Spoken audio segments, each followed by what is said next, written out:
Hello everyone, I'm Brian. Today I'm writing to Sir, I Feel Addicted to You, Acharya Prashant. So, I thought this would be an interesting one. Addiction is not a good thing. I don't think you should be addicted to anything.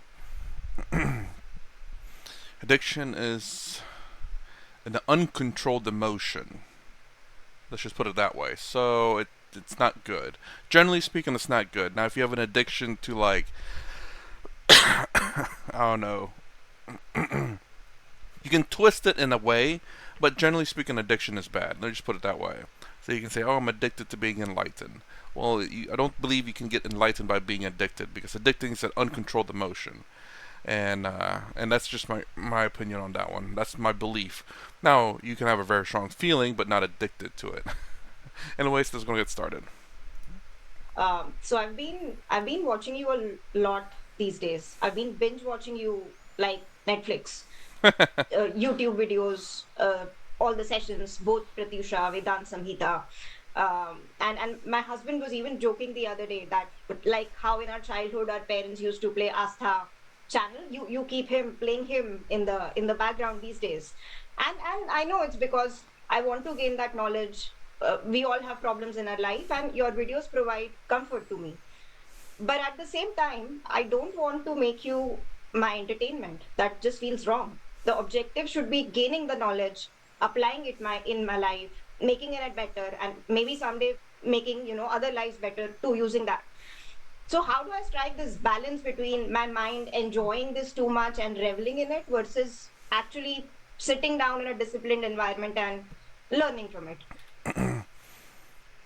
Well, you have to understand that. There's the case of you have to admit you have a problem first, and then you kind of have to understand your problem. Then whenever you understand your problem, then you have to apply that understanding when you're watching his videos that you don't don't be addicted to Acharya, but learn the lessons from him. Take the wisdom that he gives and use it, and see him as a teacher, not as I guess a deity or something.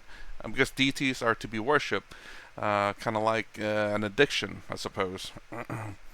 Look to him as a teacher, and when you see it, when you can get that perspective, I believe it becomes less of an addiction and more of a learning atmosphere. Again, that's one way of looking at it. I don't know. Some people could probably see him as a guru or a swami. I don't know if he has those titles or not, or whether he's okay with being called that from people. You know, because I guess he deals with spirituality, and maybe the calling him something like that may help them have that disconnect with an addiction. I don't know. Again, you know, I wouldn't care what people call me, honestly. Just don't get addicted. Whatever helps you live life better, it's fine. Whatever. It'd be a bit weird. I'll be weirded out, but it'd be fine. I'll get over it. Maybe having that kind of perspective, and maybe actually partaking in that, saying I'm gonna watch my teacher or the teacher today, or I'm gonna watch the guru or the swami today. So you have this the word, and then you apply the word, because just having a word doesn't really mean anything unless you can apply it to the subject matter. Again, seeing him as a teacher, and you apply the teacher to him, meaning that you see him as something to learn from, not as a god. Maybe. I feel as if I'm addicted to you. I don't want that. Oh, it's a delicate thing. It's a. I'll share with you how it's been with me. Whenever I have found the right company over the last 4 decades, comprising of the time I have been conscious enough to understand something. Whenever I have found something right, something nice, something beautiful, something auspicious, huh, I've never cared for any kind of balance. In fact, I have totally allowed myself to be drowned, to drench, to sink, to fall. Hmm? I have not bothered to retain any kind of control of myself. But that's towards something, not someone, though, right? Something as in perhaps a book or a lesson, a teaching. If the thing wants to take me in totally, if it wants to consume me fully, I've been, you could say, carefree enough or loving enough or bold enough to let that happen. The thing is, if the if that which is compelling me so much towards itself is really right, then it will progressively make itself, what should I say, redundant for me. I trust that thing or that book that much. Let me go to it, and let me go to it fully, and when it has given me the most that it can, then it will set me free of everything, including itself. It will say, now that you have learnt most of it, go out, act as my ambassador, and spread the light. So basically saying that once you once you pull everything out you can from, say, a book, that you can no longer learn anything from it. You will no longer have that desire for that book, because as you see that you've learned everything from it, you no longer crave it anymore. The thing is that light cannot be spread before I have it. And I cannot have it if I hold myself away from the source of light, if I hold reservations, if I am caring for self-preservation, and I say I will necessarily maintain some kind of little distance between myself and the source. If that little distance is maintained, then the light will remain where it is, and I will remain a mere recipient of the light. You know how it works between two candles. Even if there is a little distance, the second candle will remain a mere receiver of light. It will not be set alight itself. It has to go to the lit candle without any reservations.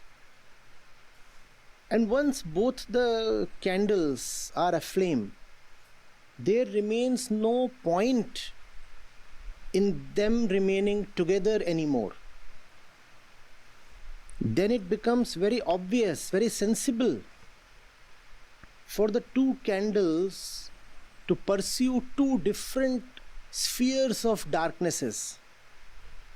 No? There is so much darkness around. If there are so many candles, what are they doing?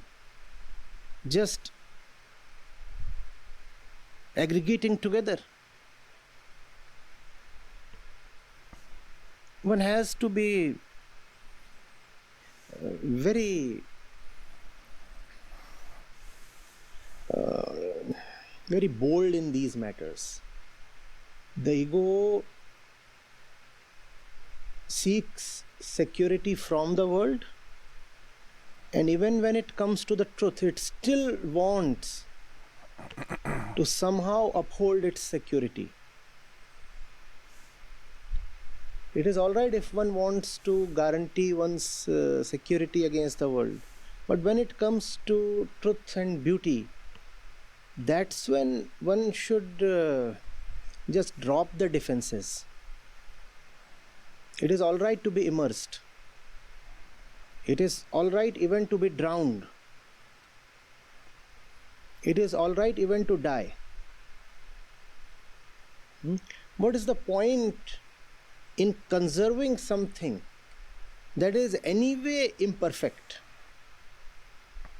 If there is a rare chance at gaining perfection, Why waste it away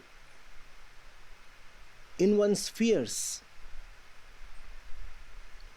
Hmm? And my own experience has been that I have never been harmed by truth and beauty. And I've also never been held captive by them. The truth is not there to enslave us, it is there to set us free. If you go very close to the truth, even if you go very, very intimate, it is the truth that will kick you away. The truth will say, now that you have me, what are you doing here clinging to me? Now go out, go away, and radiate to the world what you have gained. So that kind of bondage which we apprehend is not possible. But yes, that kind of bondage is very much possible if you go to something that is insecure in itself and wants to own you, cling to you, or possess you for the sake of its own security. So that much care you must always ensure. That if you're going to a book or to something or watching a video, you have to ask yourself, is this for the author's good or mine own? If you are going to someone who is still worried about his own welfare or security or whatever, that fellow will never set you free. That is what is called as possessiveness. That is what is slavery and bondage. But if you feel honestly assured that the more you read, the more you immerse, the more your bondages are dropping, then don't hold yourself back. It will be a great mistake to prevent the auspicious from happening. And when it happens, remember, truth is like a tyrant. It does not brook nonsense. It does not tolerate a competitor. When the truth comes, I've experienced, it's like complete ownership of the one thing over your entire life. There have been phases of craziness. You are immersed in a book and you can't sleep. Entire night you are just with that one book. Even in my office, I found myself reading the book. That book turned me super efficient in the office. I would wind up everything in 2-3 hours flat, just so that I can go to the office library or to the office canteen or even to the lavatory and continue to read there. I fondly remember those phases. And I wish we all pass through those. That's what should be rightly called as love. Not the very ordinary thing that we experience and label as love. Love is when your consciousness is totally besotted with something sublime.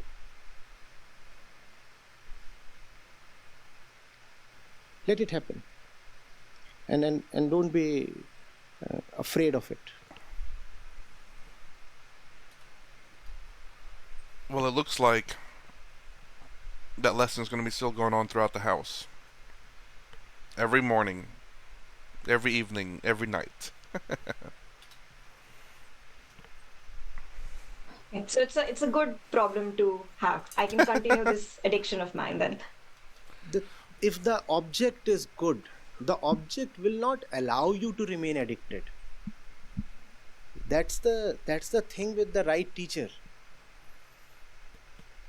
The teacher liberates you from everything, including the teacher. That's actually interesting, especially if you say that, especially with addiction. You say that, if it's good, it will liberate you. Because addictions don't liberate you at all.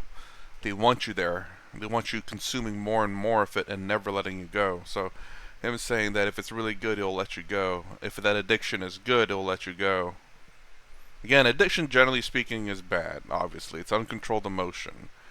But like I said, you can twist it in such a way where it can make it good. And it's kind of like this right here, where addiction is not really the right word, but it's the closest word I guess you could come up with, and it seems like addiction actually, where you're just like you want to seek knowledge because it's helping you.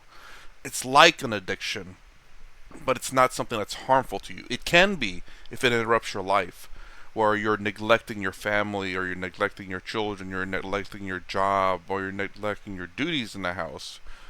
Then it's a bad thing. But if it's something that you just consume a lot of, but you're still doing your duties, your other jobs, then it's not a bad thing. But it's like an addiction. Right? A point comes when the teacher makes himself just a friend. So the teacher is gone. The teacher then turns into a comrade. Hmm? So, if the teacher is obsessed with keeping himself necessary, then the teacher himself is quite insecure. Hmm?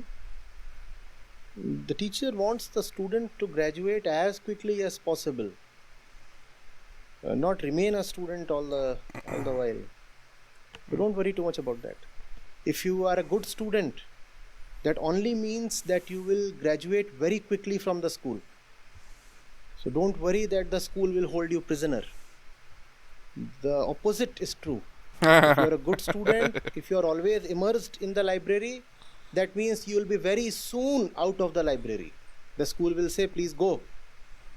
You are not allowed to attend classes anymore. You have now graduated. Go out. Or if you want to stay in the school, come join us, become a teacher. Or become a librarian, whatever. Yeah.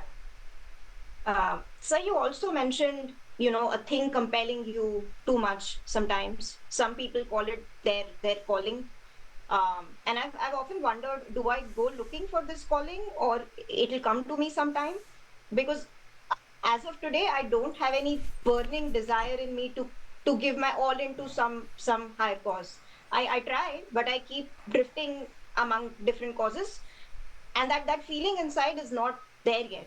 So how do I cultivate that? Both a little bit. You do go kind of looking, at the same time it will come to you. Because you can't sit in the house and it will then come to you. You'll have to go out and do some things, and then you'll sit. Then it will come to you. Kind of like becoming a teacher. It's like, oh well, I don't know if I want to become a teacher or not. Then when you become a teacher, also it's like, you know what, this is what I'm meant to do. It will come to you. Or whenever you're just scrolling around and you help someone, and you apply a bandage or something to that person all of a sudden feels a little bit better. Say, thank you for helping me.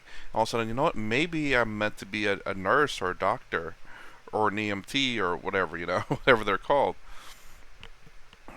So, sitting around doing nothing, you're generally speaking, you're not. It's not going to come to you. It's not something that's running around in the air somewhere, and it'll just like, oh, there you are. Let me come to you. You have to seek it a little bit. You have to meet it halfway, I guess. Halfway or 90% of the way, whatever the percentages is, you know. But you have to have some active. You have to be active to find it. So I believe it's a little bit of a 50-50 thing there. Obviously, sitting down, never gonna find it. You going around trying different things, eventually you'll find it. Hopefully, I don't know if everyone finds their thing, but some do. You have to first of all know the facts. You have to be in touch with at least the factual reality, if not the higher reality. Hmm? Take two contrasting examples. You are in a burning house. How will you know that you must immediately swing into action? First of all, your senses must be alert. No? If you can neither feel heat nor see the flames, then you will say, what am I supposed to do in life? I'm just lounging on this chair. There is nothing to do. Whereas the fact is that there is a lot to do. Hmm? Now, this example is from the scary side. Take a contrasting example from the side of beauty. There is something extremely enticing, something of immense beauty, but you are snoring next to it. How will something compelling happen to you? Even for beauty to entice you, even for beauty to make you act, you must first of all know clearly what's going on. So, does calling come to you, or do you find your calling? Both of these things. It's like grace. You cannot control it. At the same time, you will not receive it unless you have cleared the barriers. Your sleep is the barrier. So, know a lot. Waking up means being conscious. You have to know what is going on, both outside and within yourself. And then you will know what is worthy of being done in this world. When you say calling, you are asking for something to do in this world, right? In this world. How will you know what to do in the world if you do not know what the world is all about? So you have to know the world. You also have to know yourself. And from that arises clarity about what to do in life. Oh? When both of these are known, the situation of the world and the relationship that I have with the world, when these both are known, then it is very, very clear what one must spend his life doing.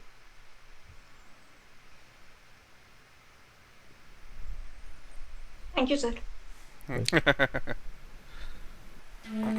Okay, yeah, actually, that's a little bit more clear. Obviously, you should know. Obviously, you should know yourself. Although I did not make that clear, but I, I keep saying obviously. Obviously, you should know yourself. That is obviously should be that is without a doubt something that you should do to get to know yourself. That will make life a lot easier. And obviously, why do I keep saying obviously? Clearly, a lot of the swamis, gurus, and teachers out here are teaching that is to be self-aware of yourself, self-aware of yourself, to be self-aware of yourself. Well, that's the way I'm going to put it. To know who you are, to know who you truly are, and when you have this understanding, geez, speaking is hard today. I think things becomes a lot easier in life. Um, for me, things in life are easier. I'm not saying they're the easiest. I come to this understanding, and the more and more I understand, the easier things are. I'm never going to say it's going to be perfect, but it's just a little bit easier. When you understand things, you understand how they work and you know why it happens that way. I'm not saying understanding it doesn't mean that it's working out perfectly. It could work out bad and you still understand it. You could be struggling in life, but you can still understand it.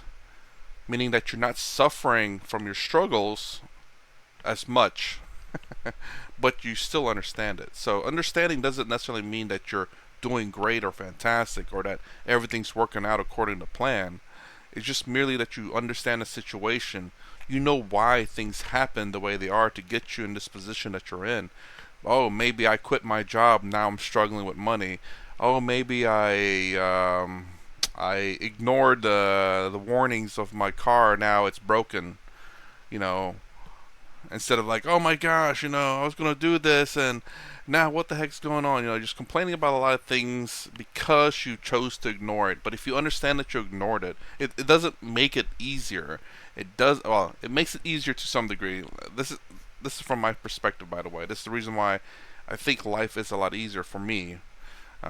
It's because when you understand certain things, um, it just becomes easier to deal with. I guess put it that way. Again, that doesn't mean that you things go perfectly, like I said earlier.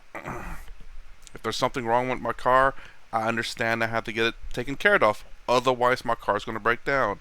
If if I don't do my job, I understand that I might get fired, and if I get fired, I might be struggling with financial stuff. Things like this. These are very materialistic things, and also even within yourself. Whenever people talk bad about you or good about you, you have to put that into perspective as well, a type of understanding that if the person talking bad about you doesn't know anything about you other than what they've seen, for a brief moment, doesn't mean anything. And then even if you know that person, I'll say there's some concern to be had if they know you, but at the same time, that's their opinion. You know, you can let that affect you however you want, but it's all what they believe to be true. If a lot of people say that, you might want to start looking. You might want to start looking a little bit. But I hope you understand what I'm saying. It's for me, understanding has helped a lot. Obviously, knowing your true self first will definitely help you out in terms of what to do in life, especially navigating through life and all the hardship through life. At least a lot of things won't get to you. You'll be a better person. You won't be suffering as much, and kind of like a lot of people in the world. In a way, for more action to sir, I feel addicted to you. If you like my content, please consider subscribing. Thumbs up, the sound down below. Thanks for watching. I will see you in the next vid.